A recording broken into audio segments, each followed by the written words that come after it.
ጭጋውኑ ታውቆኛል አንቺን በአካል አግኝቼ በናፍቆት ማንባቴ ረስቼ ጎኔ ሲጠገን ጉልበቴ መለስ ሲልልኝ ጉዳቴ ለአገር ሲታይ ትዕግስታችን በስናት የቆየው ፍቅራችን በሐሳብ ይታየኝና እረካለሁ ያችን ቀን እስከማያት ናፍቃለሁ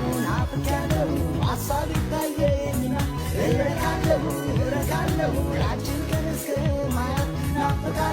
ናፍቃለሁ